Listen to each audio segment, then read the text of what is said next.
Hey everyone, and welcome to a special guide that we made in collaboration with our friends from Riot Games Latin America. We've made a bunch of these throughout the year, so if you speak Spanish, check them out.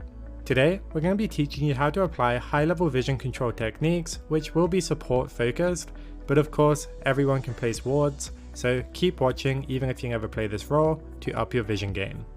This may not blow you away with uncontrollable excitement, but vision control is one of the most powerful and underrated ways to carry your team. Being on top of your vision game will help your entire team succeed in every lane by getting caught less, catching your opponent more, and securing objectives. While vision control is a team-based effort, as a support you hold the majority of your team's vision power in your hands. After this guide, you'll be equipped with challenger knowledge to illuminate the map during the early game and climb ranked faster. This time we'll be analyzing gameplay from AK Newbie. And we quickly want to mention that you should definitely stick around until the end of this guide. We are super confident that we have some crazy ward tricks that you do not know about and can win you games. Alright, enough hype, let's get into it. When it comes to vision control, there's no consistent timings or placements that will always net you results. While we will give you a couple of guidelines in this guide, vision control is dynamic and you should always be asking yourself one thing when it comes to vision. What is the highest value I can get from my ward and how can I get it safely? During our research, we see time and time again support players would put a ward out randomly on autopilot in Diamond Elo and below. If players push up past the halfway point, they'll probably put down a ward without actually thinking about if they need to, not only wasting valuable wards, but also putting them in the wrong place. As we jump into a replay from Newbie, he's up against a Graves jungle. He leashes for his jungler and arrives to lane at the same time as his opponents. Then at 236, he wards. Why do you think he wards at this time?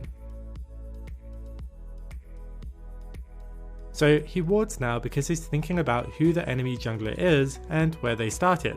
For Graves, a typical jungle path for him to do is red into Krugs into Raptors. At around 230, that's how long it would take to kill the Krugs, so from this point on, there is a chance that Graves could come for a gank, especially since they're pushing. Why do you think he put the ward here instead of the try or side brush? Well, because it's Graves. Newbie considered where Graves could actually gank from should he decide to gank before pathing topside. Graves has a dash, so he could go through the dragon pit to evade vision. For this reason, placing the ward here will spot Graves regardless of which way he may path. If it was a Twitch jungle, you would want to place your ward at 120 before getting into lane, and the try brush to scout out a level 2 gank after red buff before he enters stealth. As you can see, vision control is a dynamic concept and it depends on what you're facing to determine where you will place your wards. There are two general guidelines that we can give you though, which will immediately up your vision game.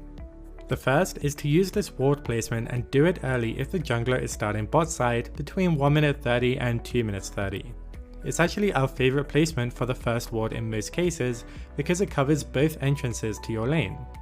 If you are red side and were to place this ward in a try brush, you would spot the enemy jungler maybe 1 to 2 seconds faster, but have no vision of the river, which is usually not a trade-off worth making. The second guideline is to place your second ward based on the timing of jungle camp respawns. Jungle camps spawn every 2 minutes and 30 seconds, so the first camp a jungler clears after their buff will respawn between 4 minutes 20 and 4 minutes 40.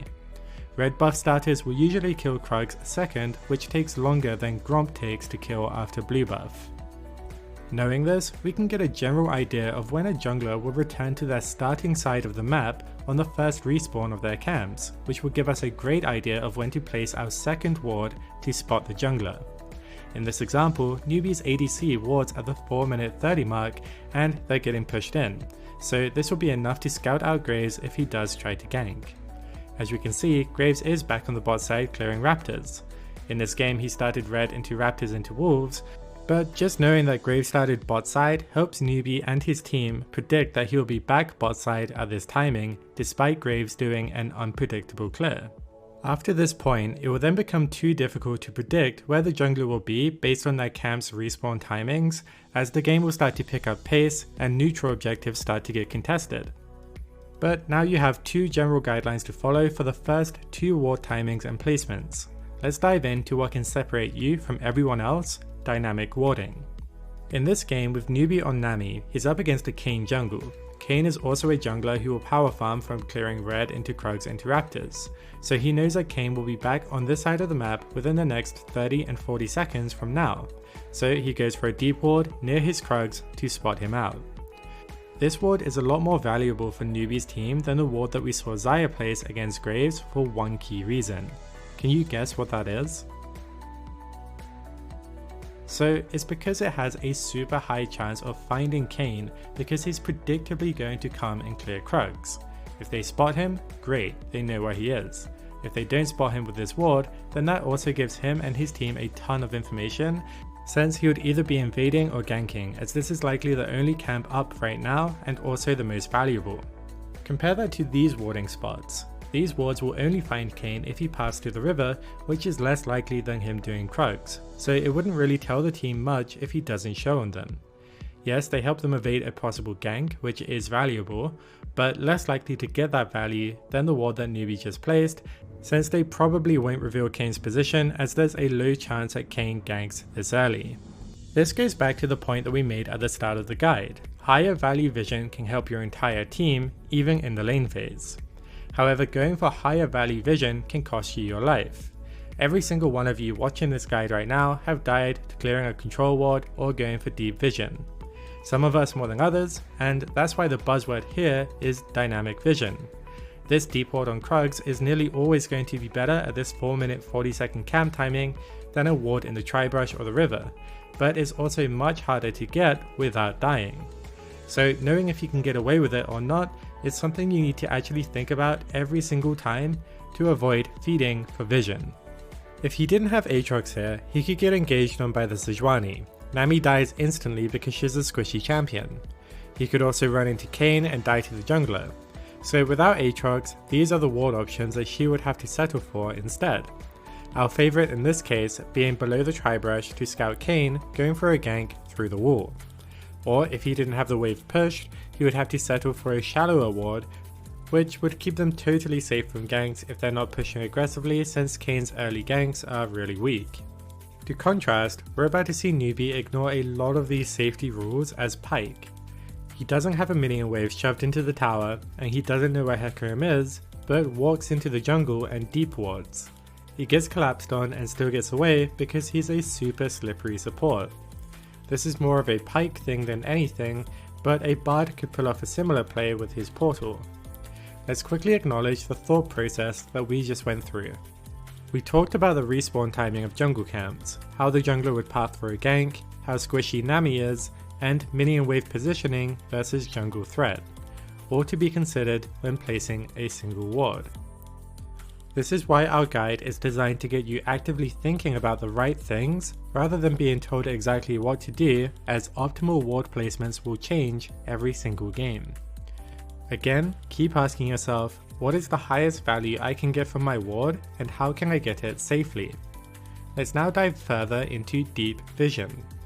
Deep vision against certain junglers is a requirement to stay safe from ganks, whereas shallow lane or Tribrush wards won't actually save you from the gank. For example, if you place your ward here, it will not save you from Hecarim because he's too fast. By the time you see him, it will be too late and you will die to the gank. That's why in the previous example, we saw newbie place a ton of deep wards on Pyke against Hecarim. These wards are great because Hecarim will typically gank straight from doing Krugs or from in the lane. So newbie will have both of those areas spotted out with these two wards. If he only had one ward available, then placing one here would still give vision of both the lane and Krugs, but a lane gank would still be possible as this side of the lane would be in the dark. And if you're against Nocturne, then these wards are also great since he typically moves up in these areas to gank with his ultimate. If you're against Evelynn, then you want to ward her camps since she leaves stealth while in combat, so your traditional wards won't actually spot her coming anyway, but you can see her on the jungle camps.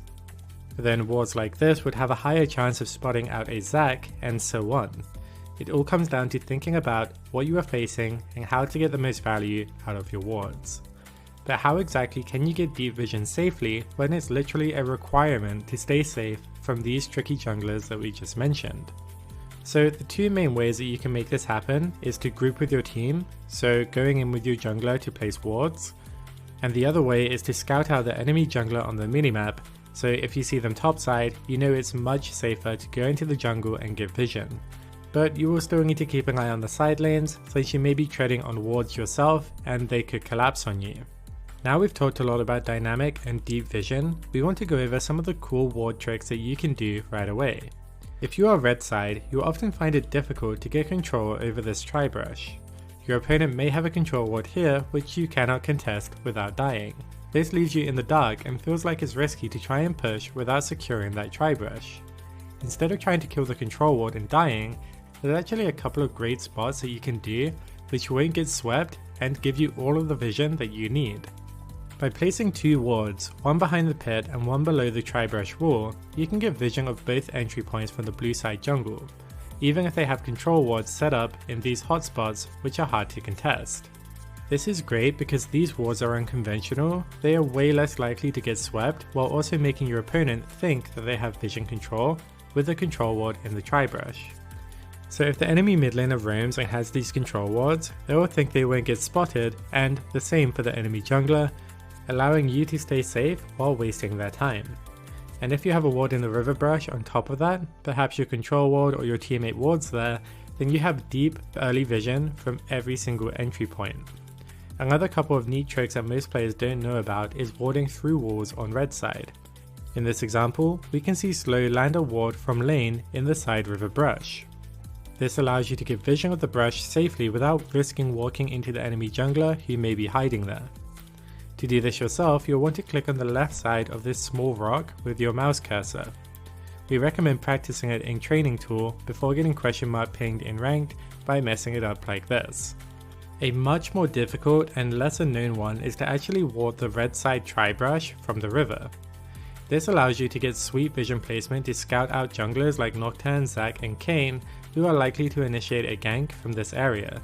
To do this yourself, you'll want to move your champion right up against the wall in this area, and then move your mouse cursor just below the small trees, and just as your cursor turns red, you're most likely in the sweet spot and you can test your ward. This one is really hard to do, and honestly isn't super worth learning since you can often just move into the jungle and get this ward instead. But for style points, it's fun to learn and show off your vision control mastery. This has been a well kept secret where you could previously land a cheese hook from river off this ward, but it would often be just about out of range due to players pathing into lane.